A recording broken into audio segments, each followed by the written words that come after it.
Violence escalating around protests in Portland and Kenosha. Obviously, we spoke about the shooting in Kenosha last week, but another man killed in Portland. He was a Trump-loving counter-protester. Early, there's footage of counter-protesters riding on trucks, literally firing paintball guns into the crowds of Black Lives Matter protesters. We don't know the circumstances of his death yet. I'm not saying anything is justified, but it's not surprising that things again turned deadly. I feel like I'm looking at a second civil war about to erupt, Ed.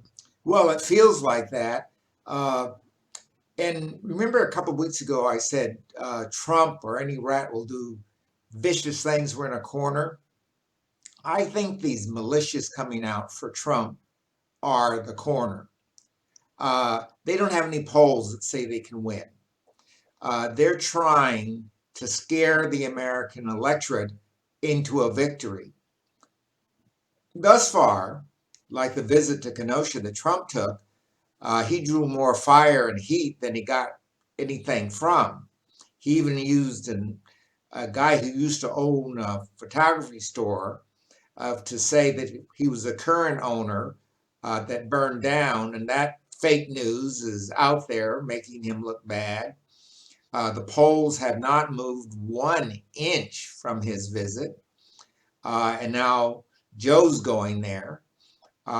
Joe's going there, I think, to show he's not afraid of anything that Trump does. Because when you stoke fear, if someone acts like they're afraid, you win. The Wisconsin voters don't seem to be reacting that way. I think they see this for what it is. And people are tired of black men being killed, hurt, or harmed everywhere. And they're tired of killing, period. Now, all this is happening on Trump's watch. And you don't have to be a clever person to figure out Biden isn't doing this. And if it gets worse, it was started with Trump's watch, not with Biden's. He doesn't want to pay any attention to COVID at all. And he's hoping to have some kind of a trick thing he could put up a sleeve at the last minute with some sort of a vaccine. But this race is no longer about issues, about health care, about all the kinds of things that really mean something American, about jobs, about the quality of the economy, about the opportunities for Americans to go abroad and create peace. It's all about the United States falling apart. If I hadn't read Caligula and the Fall of Rome, I wouldn't know what's going on now. Just before we move off this, the Kenosha shooter, Kyle Rittenhouse, has been lionized in conservative media. I mean, last week, around the time this happened, around the time we recorded, there were some comments from Tucker Carlson, and I kind of thought, well, that's Tucker Carlson, that's what he does. But really, a lot of the conservative media has gotten on this train, and he's been defended by Donald Trump himself as someone who felt compelled to protect the lives and livelihoods of business owners in Kenosha. So compelled, he crossed state lines with an AR-15. He was legally too young to be allowed to open carry. So breaking laws right off the bat. Now, he, of course, shot and killed 2 people, possibly paralyzed a third. You said last week, Ed, this violence, this unrest is helping Trump, but the blatancy with which Rittenhouse has been embraced, I find it incredibly troubling. It is troubling. But one of the things that I was beginning to lose faith in was the judgment of the American people. And these polls are showing that the American people know what's going on. Trump has told so many lies, and this militia is exactly what particularly older Americans like myself don't want. This is exactly page out of Hitler. People don't want this kind of thing going on in America. The possibility is Trump is losing voters by promoting this and siding with these people. He hasn't even mentioned the victim in Kenosha once. He said that, oh, I saw a film and there was a shooting here. But he's praised the police and the policeman that shot a man in the back 7 times. And now saying this young man was being put upon and he was defending himself. This is feeding into the wrong kind of rhetoric. And I hope adults will come out and vote. Breonna Taylor, we've only just briefly touched on her case, but let's compare here. A black woman shot in her own home by police officers executing a no-knock warrant. By comparison, there's been attempts to paint her as a criminal, with reports this week a drug suspect that was in connection with the warrant to begin with was offered a plea deal that might have seen a 10-year sentence reduced to probation if he would claim Taylor was a member of his organized crime syndicate, essentially trying to paint Taylor as a criminal, as a drug dealer. So presumably the shooting would be magically justified. Did this one surprise you at all? No. Of course, the police do that all the time. And in this case, they're defending themselves. Again, this kind of things is driving more and more sensible people to the polls to vote these people out. And this one might fall very heavily in the Kentucky Senate race because Mitch McConnell is not endearing himself to the locals. And if enough of the black and progressive vote comes out, Mitch McConnell could be a goner. So this one means a lot to him, and he's taking the low road. He is not defending her. He's not defending the cops. He's just trying to get this done. And this was a sneaky way to get it out of his court, but it's not going to be out of his court. One of the things we haven't talked about, it looks like the Democrats could conceivably, no matter who wins the presidency, win the Senate. And then they'd have both houses. Oh, wouldn't that be terrible for Donald Trump? But of course, he would pay no attention to the Congress.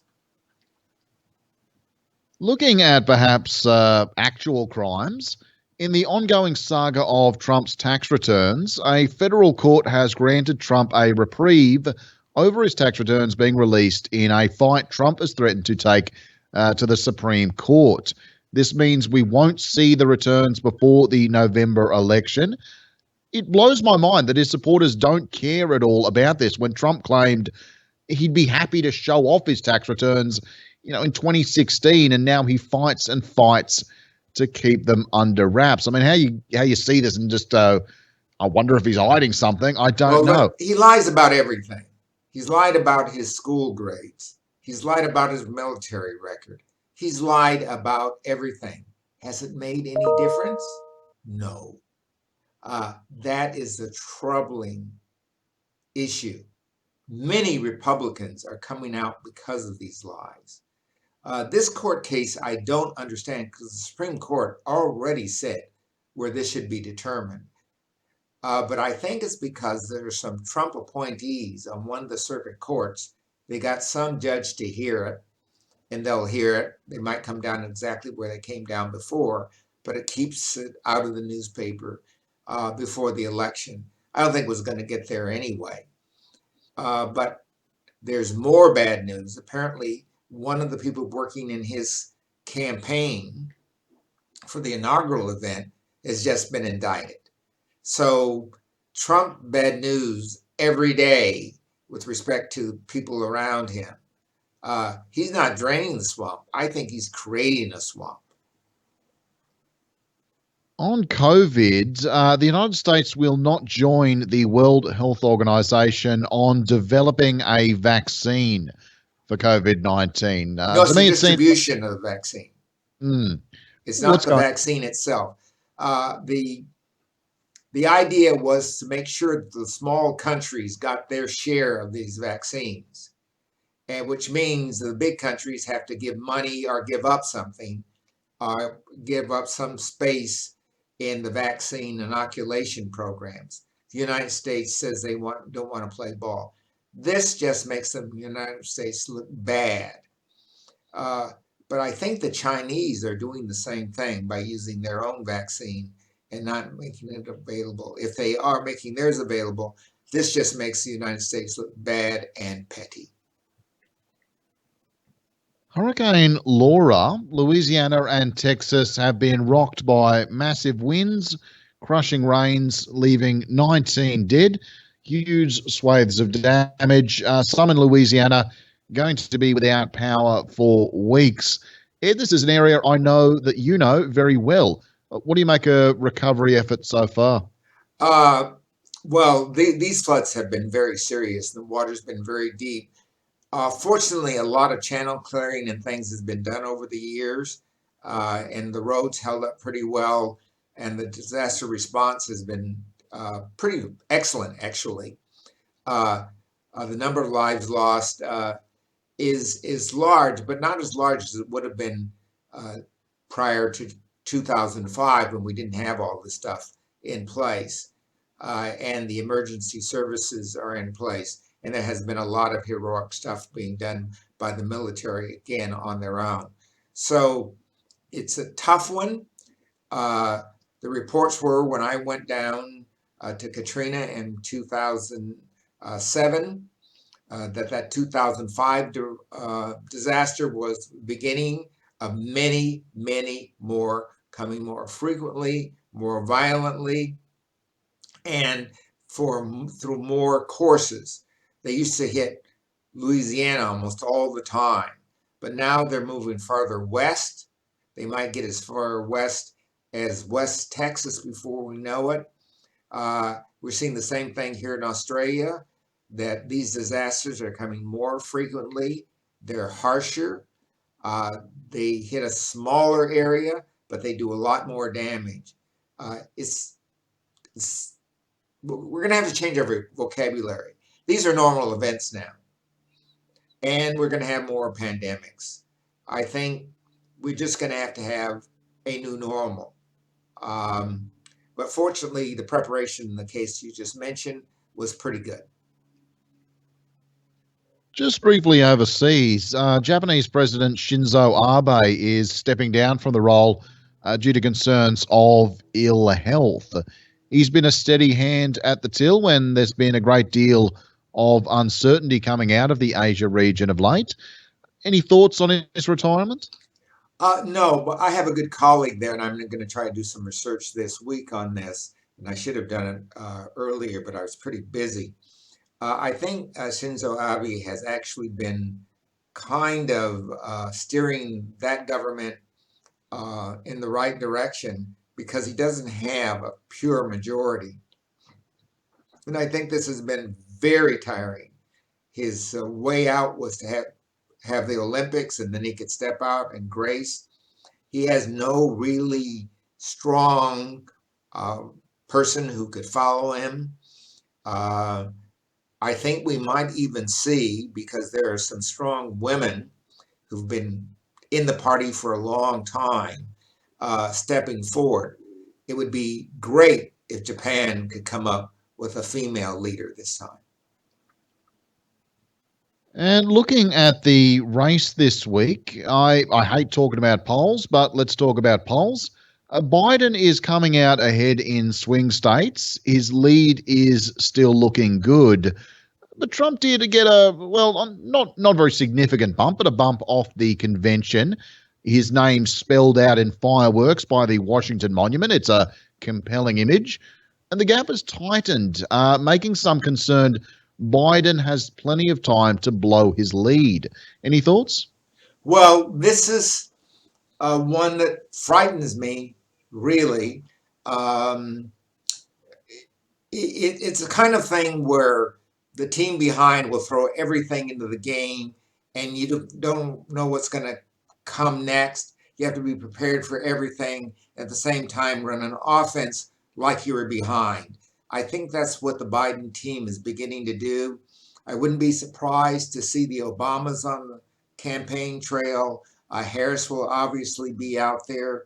Uh, they're going to take the biggest swings at those swing states. If he wins those swing states, kind of doesn't matter what Trump does because the Democrats have baked in almost 200 electoral votes, and you need 272. So I think the issue here is to play offensive all the way, play like you're behind. These polls coming out showing the race tightening is actually giving the Democrats a stronger reason to campaign even harder as they did in 2018. Just incidentally, Trump has suggested at a rally in North Carolina, after railing against the obvious corruption of mail-in voting, that maybe his supporters should vote twice, once in person and once by mail, just, to test the protections against exactly that scenario. I mean, this is incidentally a felony in some states, but even suggesting this is a felony. He's suggesting it. Well, if the president says it, surely it can't be a crime. It is a crime. And he's just another person. To propose any way of tampering with election is a federal crime. Even a municipal election. People have gone to jail for this. This is so preposterous, and I hope someone reminds him of that. And if any of his campaign people suggest it, or if anybody attempts to do it, then they should be sent, as my grandma would say, put under the jail.